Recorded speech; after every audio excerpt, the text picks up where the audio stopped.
Queridos hermanos, damas y caballeros, nuevamente, como cada año y en esta fecha 21 de marzo, las y los mexicanos de pensamiento liberal y progresista nos reunimos en este hemiciclo a rendir homenaje al ilustre Benito Juárez, cuya vida y obra siguen siendo fuente de inspiración para las generaciones actuales de México y de todo el mundo. Recordamos hoy a Benito Juárez en diversas etapas de su existencia, dado que a través de todas ellas se fue forjando de una manera lenta pero poderosa lo que fue su personalidad recia, su amor a la patria y su dedicación al servicio de la misma. Desde su origen indígena zapoteca, del que se sintió siempre muy orgulloso, y su infancia de orfandad temprana y de pobreza, en que trabajó como peón de campo y pastor de ovejas, actividades que fraguaron su extraordinaria fortaleza de carácter. Su incansable afán por educarse lo condujo por diversos centros escolares de enseñanza primaria, soportando con una férrea voluntad la constante discriminación de que era víctima, junto con los demás niños de su condición, una condición de indígena y de pobre. Buscando la mejor preparación, ingresó al seminario de Santa Cruz en la ciudad de Oaxaca, donde estudió latín, filosofía y teología, distinguiéndose como un alumno excelente. Tras una brillante carrera profesional, se graduó con honores como abogado en el Instituto de Ciencias y Artes de Oaxaca, en donde llegó a ocupar el cargo de rector. En el ejercicio de su profesión, prestó sus servicios primeramente representando a los indígenas en litigios en defensa de sus tierras y más adelante como servidor público. Escaló diversos puestos de la carrera judicial hasta su designación como juez civil de primera instancia y finalmente magistrado del Tribunal Superior de Justicia en su estado natal. También recordamos a Benito Juárez como su extraordinario desarrollo político que inició como legislador en el Ayuntamiento de Oaxaca, como regidor en el Ayuntamiento de Oaxaca. Sucesivamente fue diputado electo en la legislatura del Estado. En 1847 fue elegido diputado federal, por lo que se trasladó a la Ciudad de México y en ese mismo año fue designado gobernador interino de Oaxaca, cargo desde el cual impulsó el desarrollo económico de su estado y la realización de numerosas obras públicas, particularmente de caminos, escuelas normales y de educación primaria. Creó el puerto de Huatulco y como resultado de un escrupuloso manejo del erario público, al final de su administración dejó recursos en el Tesoro Estatal, manteniendo siempre un estrecho contacto con el pueblo. Perseguido por Antonio López de Santa Anna, fue detenido, encerrado en San Juan de Ulúa y desterrado a Cuba. De ahí se trasladó a Nueva Orleans, donde conoció a Melchor Ocampo y otros liberales exiliados que eran también perseguidos políticos del dictador Santana. Vía Panamá, desembarcó en Acapulco y se unió al movimiento de Ayutla al lado del general Juan N. Álvarez, quien asumió la presidencia de la República en 1855, lo nombró ministro de Justicia e Instrucción Pública. Este puesto promovió la posibilidad para Juárez de impulsar la ley sobre administración de justicia orgánica de los tribunales de la nación, de los distritos y de los territorios, conocida como Ley Juárez, que plasma con claridad y firmeza su pensamiento liberal, con respeto a la ley y su apego a la justicia.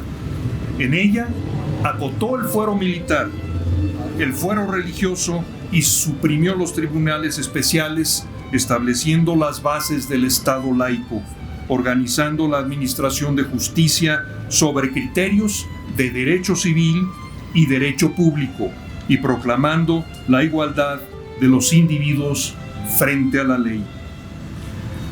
Durante el gobierno de Ignacio Comonfort fue de manera sucesiva gobernador de Oaxaca, ministro de Gobernación, presidente de la Suprema Corte. En 1858 se convirtió en presidente de la República por primera vez. Tras la dimisión de Comonfort, conforme lo disponía la recién aprobada Constitución Liberal de 1857, que para que tuvieran vigencia, México tuvo que pelear una guerra, la Guerra de Reforma. Simultáneamente, Félix María Zuloaga, apoyado por las Fuerzas Armadas y el clero, fue declarado presidente por los conservadores, enviando al Ejército Federal tras de Juárez, por lo cual mantuvo un gobierno itinerante. Desde Guanajuato, Benito Juárez envió su primer manifiesto a la nación, convocando al pueblo a sumarse a su causa. De ahí se dirigió a Guadalajara, en donde, perseguido por las tropas federales, partió hacia el Pacífico y se embarcó con su gabinete rumbo a Panamá. Cruzó el Océano Atlántico para llegar a Cuba y de ahí se trasladó a Nueva Orleans. Tiempo después regresó y se instaló en el puerto de Veracruz. Más adelante pudo finalmente regresar a la capital del país. El 12 de julio de 1859, Juárez expidió la primera de las leyes de reforma, la ley de la nacionalización de los bienes eclesiásticos, que restringió el derecho de propiedad de la Iglesia. La invasión de tropas españolas, inglesas y francesas, reclamando el pago de deudas contraídas, fue el inicio de la intervención extranjera que tuvo que enfrentar el gobierno de Juárez después de la Guerra de Reforma. El avance de los invasores por el territorio desde el puerto de Veracruz hacia la Ciudad de México obligó al presidente a abandonar con su gabinete la capital rumbo al norte, en una caravana de carruajes en las que trasladaba los archivos del gobierno que presidía para evitar que cayeran en la mano de los invasores. Pasó a Guanajuato, se instaló en San Luis Potosí mientras los franceses ocupaban la capital del país. Partió luego a Monterrey, posteriormente a Saltillo y luego a Durango, hasta llegar a Chihuahua, instalando ahí el gobierno de la República. Desde la Ciudad de México, Maximiliano ordenó al ejército imperial tomar Chihuahua y acabar con Juárez. El presidente de la República se trasladó a Paso del Norte, hoy Ciudad Juárez, y se refugió en la hoy Sierra de Juárez. Lerdo de Tejada le dijo en ese entonces a Juárez que deberían escapar a Estados Unidos, a lo que Juárez contestó que eso equivalía a darse por vencidos y aniquilar a la República. Los franceses creyeron que Juárez había cruzado la frontera y declararon concluida la persecución. El gobierno juarista se reinstaló en Paso del Norte, reorganizó las fuerzas republicanas y retomaron la ciudad de Chihuahua. Más tarde recuperaron Parral y avanzaron al estado de Durango. Luego tomaron Mazatlán, Guaymas, Monterrey, Guadalajara y Tampico, así como Veracruz y Oaxaca. Conforme avanzaba el ejército republicano, Juárez cambiaba la sede del gobierno de Chihuahua a Durango, a Zacatecas, a San Luis Potosí. Caído finalmente el imperio de Maximiliano, Juárez retorna a la capital del país y restaura el gobierno de la República. En 1868, al haber sido reelecto Juárez, inicia su segundo periodo presidencial. En su programa de gobierno le da prioridad a la educación laica y gratuita, iniciando con una intensa campaña de alfabetización, a la infraestructura, impulsando el desarrollo ferroviario y de comunicación telegráfica, promoviendo además la industrialización del país, así como la inversión nacional y extranjera. De lo que mucho hemos platicado, querida Rosa Elena, respecto a la obra de nuestro admirado y entrañable Juárez. Muchas gracias por estar, como siempre, con nosotros en estos eventos. Muchas gracias, Rosa Elena.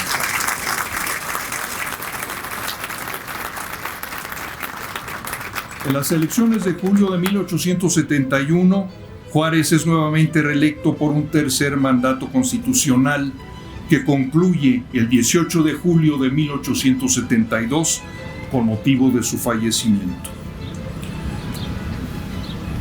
Durante los 14 años que Juárez ejerció el cargo de presidente de la República, enfrentó con estoicismo, con confianza en la fuerza que emanaba del pueblo que lo apoyaba, tanto la guerra de reforma entre liberales y conservadores, como la intervención extranjera y la pretendida monarquía encabezada por el usurpador Maximiliano y sus aliados conservadores. Juárez demostró su irrenunciable defensa de la soberanía nacional y su inalterable convicción republicana, enarbolando los principios liberales, llevando a cuestas la presidencia de la República y a la República misma, a través de un gobierno itinerante que ocupó como sede provisional diversas ciudades del territorio nacional, demostrando además sus grandes dotes de estadista al no dejar caer el gobierno de la nación. Pese a los problemas económicos que tuvo que atravesar, manteniendo siempre el respaldo popular, Juárez siguió siempre adelante, siempre buscando las mejores condiciones para nuestro querido pueblo mexicano. Impulsó la modernización del país, sustentando una auténtica democracia representativa y federal, postulados que forman parte de la Constitución promulgada en 1857.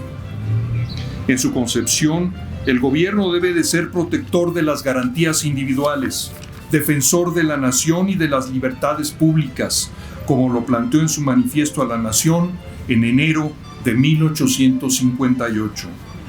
Como presidente, buscó cambiar las condiciones en que se encontraba el país como resultado de la guerra civil y de la lucha contra los invasores extranjeros. Se asumió como garante de la ley y como garante de la Carta Magna. Supo enfrentar en varias ocasiones la presión de gobiernos extranjeros con habilidad diplomática. Como líder de la generación de la Reforma, expidió diversas leyes orientadas a fomentar la modernización del país a través de la organización del gobierno y de la hacienda pública.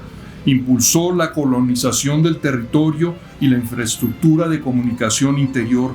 Fomentó la pequeña propiedad y la producción agropecuaria y reactivó la economía mediante la nacionalización de los bienes del clero.